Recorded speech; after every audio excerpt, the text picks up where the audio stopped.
The work that I'm doing today is my read through and initial edit of my fourth and final dissertation chapter. Today is a Friday, and for the entire week up until today, I've been working on finishing my edits on my previous chapters. So introduction through chapter 3, I now have closed my editing of. Those chapters are locked in until I send them to my advisor, and then she will give me further edits on them. But for now, I am done with them. They are all full sentences. It's 170 pages long right now from intro to chapter 3 of complete cohesive writing, which is a very exciting achievement for me. It's especially satisfying for me right now because if you watched my last dissertation writing vlog, you know that I had some really bumpy times in June and July up to this point with making very little progress and having to put personal life and health in front of work for a while. And I ended that last video by trying to kind of manifest an optimistic outlook and say that I thought it might end up being a good thing that I had been essentially unable to work on my dissertation for 20 days straight. The potential bright side that I saw and I talked about, but I didn't really believe at that point, was that having this more constrained timeline and sense of urgency because of the interruption in my work progress might actually help me kind of move through edits at a more kind of quick pace and with more detachment and less getting hung up on the details and perfectionist impulses that I sometimes run into. And that did end up actually being true. This entire past week, I have been moving through my edits of the dissertation up through chapter 4 super quickly. I've been kind of giving up in a productive way in that I had still a lot of notes to myself in the margins of things that I wanted to add or expand or things that I wasn't sure the phrasing was quite right on. And I just decided to delete all of those notes to myself and not do any of that kind of extra work of tweaking things and dialing things in just right. Instead, I basically just decided, my advisor is going to read this current draft and tell me what needs to be fixed before I then disseminate it to my committee. And so I decided if it needs extra of anything or if the phrasing isn't quite right at any points, my advisor will tell me that, but it was solid enough that I could justify just letting it go and moving on to the next thing. And the next thing now is chapter 4. What I'm doing right now is what I call my diagnostic read-through of the chapter, which is where I sit down with my printed draft and I just put in a bunch of notes about improvements that need to be made in writing and source use and argument articulation and all these kinds of things. But I don't actually make any of those edits yet. Sometimes what I write in the margin is a corrected sentence that is kind of me making the edit. But for the most part, my goal with this stage of chapter revision is to read through the chapter in its entirety, diagnose the issues with it, and then I can make a revision plan based on the big picture. And I'm already noticing that I'm moving through this again at this super quick pace. I don't know if it's from the practice of having revised the previous 3 chapters already. When I was doing this diagnostic read through for chapter 1, I was averaging in each 30-minute work block getting through only about 3 pages. It was taking me almost 10 minutes per page. That's so crazy when I say it out loud.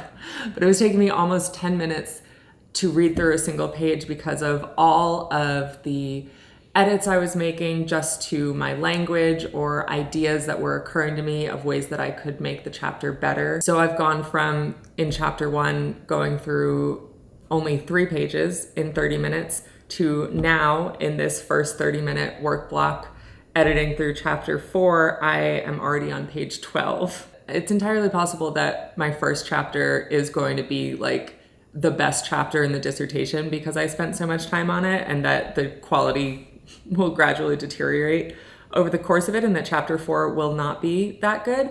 But it is also possible to my mind that I am just better at it now, or just more able to separate myself from the nitty-gritty things and be able to have an idea of what matters and what doesn't.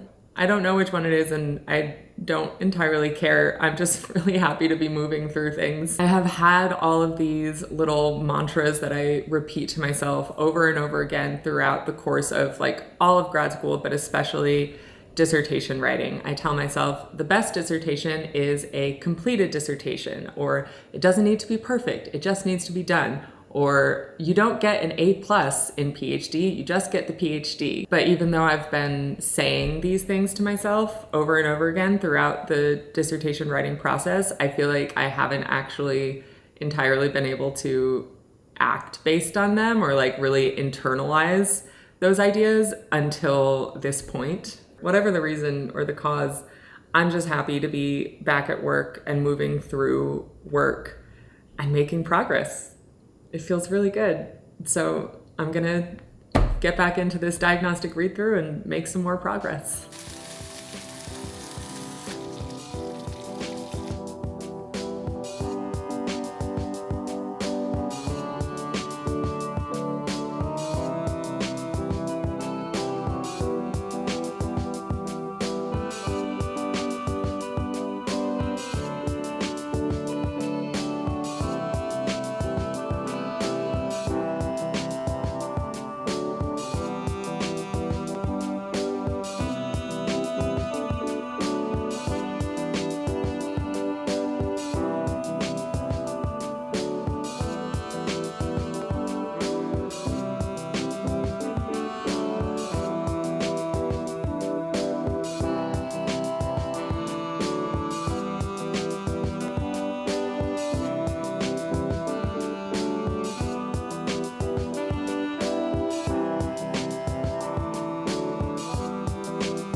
Throughout the whole dissertation writing process, and really throughout all of grad school, all of these 6 years of grad school, I have been really careful about maintaining a work-life balance and really mindful of the potential to burn out while doing this kind of long-term academic project. Like I said, that has been throughout grad school, but really especially since being in the dissertation writing phase where I'm working from home alone on an independently driven writing project. I have set a pretty conventional schedule for myself that I try to stick to as much as possible.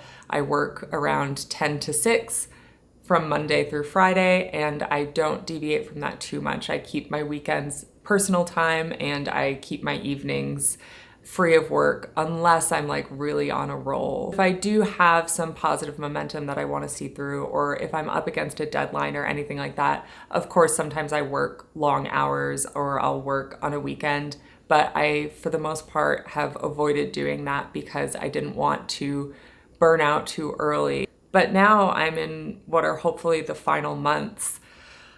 That's scary, but hopefully these are my last few months of working on the dissertation. And so really, I've been thinking about the fact that I've been kind of like protecting my energy and my time in order to be able to get to this point and do what needs to be done. So I wouldn't exactly say that I am giving up on my work-life balance, but I am just feeling so strongly like I want to push through and keep my momentum going and just move this draft further as quickly as possible to the stage where I can send a full beginning to end, no issues left on my end draft to my advisor. Today is Friday. I do have dinner plans at 9, but I'm probably going to work basically right up until then. And I'm probably going to work Saturday and Sunday as well. So I can just keep on moving this forward and keep up the energy, keep up the momentum, and get closer to being able to send this draft to my advisor. I guess this is the work-life balance goes out the window, and the only thing I'm prioritizing is progress on the dissertation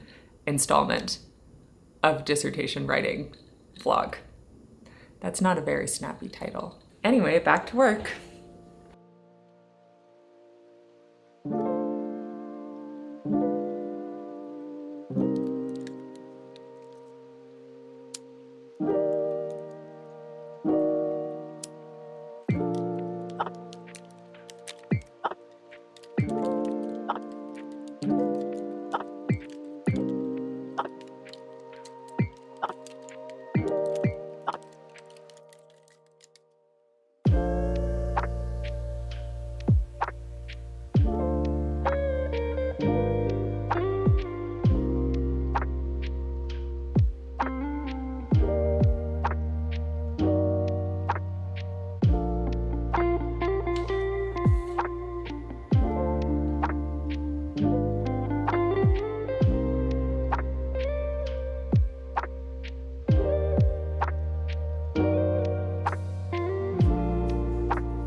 It's around 8 o'clock, so that means it's time for me to pour myself a little spritzer, wrap up my academic writing workday, and start doing a little bit of personal writing, because I am a glutton for punishment, I guess, and I reward myself for writing with more writing. It's what you might call questionable decision making, or enthusiasm. I haven't talked about my creative writing projects on here much recently, but I am still trying to keep my creative writing practice active. I find that having some kind of creative writing practice, even if it's just half an hour a day, helps me so much with feeling like writing isn't a chore and feeling like I still have some creative outlet. But it has been very difficult in the past few months to actually be active in my creative projects. But for the past 3 weeks, I've actually been enrolled in a course through Readsy. They reached out to me and offered me the opportunity to enroll in this novel writing course in exchange for doing some content talking about my experience in the course. This is not one of those promotional videos, by the way. I am doing a few promotional videos for them over on my Instagram, but this right now is just me chatting. Having this course with like an external structure and daily writing prompts and community elements has actually been really, really helpful for me, because there are things like daily writing prompts that I can sit down and do for just 15 or 30 minutes, and there is every week the opportunity to exchange writing samples with other course participants and give each other feedback. So even though it was questionable timing for me to take on a novel writing course while I am in these final few months of dissertation writing, I'm really happy that I made this agreement with Reedsy and that I am in this course, because it's giving me such nice structure and motivation, and I'm doing most of the assignments. I'm not keeping up with the projected word count that everyone as a group is aiming for, but I'm just watching lessons and doing writing exercises and engaging with other creative writers in a way that has been really nice. And it's my first ever brand partnership, baby's first paid promotion, which is fun. I've taken free books from a couple places before, because if you offer me free books, I will take those free books. But I've never actually done like a collaboration or a paid video, which is just, it's a fun little new thing for me to do. And so I have a little bit of time now before date night dinner reservation. So I'm going to work on my creative writing project a little bit and try to make sure I have a writing sample to exchange with a feedback partner this weekend. I have my wrist brace on preventatively to make sure my repetitive stress injuries do not ruin my life. I have my delicious little low alcohol content spritz. I have dinner plans to look forward to, and I have a little romance novel to chip away at. Life is pretty good.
I ended up having a very productive working Sunday, but it was all split up between the different projects that I have going on. I started the morning with about an hour of work on my creative writing project. So I sat down and I read through my 3 different feedback partners' writing samples that they had sent to me, and reading some of their feedback on mine before getting started with a 30-minute writing block. Being able to exchange writing samples with people has been absolutely my favorite part of taking this course so far. It's the first time that I have been in any kind of writing workshop since I was in creative nonfiction writing courses as an undergraduate student, and it's the first time I've exchanged fiction writing samples with anyone since I was a teenager. And I didn't really realize how much I had been missing that opportunity to talk with other people about our different approaches to writing and the different genres that we write in. It's so fun and so interesting and useful to workshop your writing with other people and get a view of how other people go through the writing process, and it always puts me in the mindset of wanting to then sit down and do some writing, which is exactly what I did this early Sunday afternoon. After that block of creative work, I sat down and spent some time on my academic work. When I read back my 4th chapter, I noticed a few critical works or core ideas that I felt I needed to return to, reread, and make sure I was really strong in. And there were also some sources that my advisor recommended I look to flesh out my argument. So I sat down and I reread some of the articles that I am referencing in this chapter and collected some of the things that my advisor recommended that I look at, just so that when I was going into my Monday workday, I had all of these notes and all of these concepts fresh in my mind. And project number 3 is content creation. To get a little bit meta about it, I set aside a block of a couple hours in order to work on filming some things, doing some responding to comments and emails that have been building up, and actually editing this very video. This is my version of a working weekend anyway. It's a full day spent on the couch and another day split between some academic work, some social media work, and closing the Sunday with a nice, generous pour of bourbon and a few more hours of creative writing.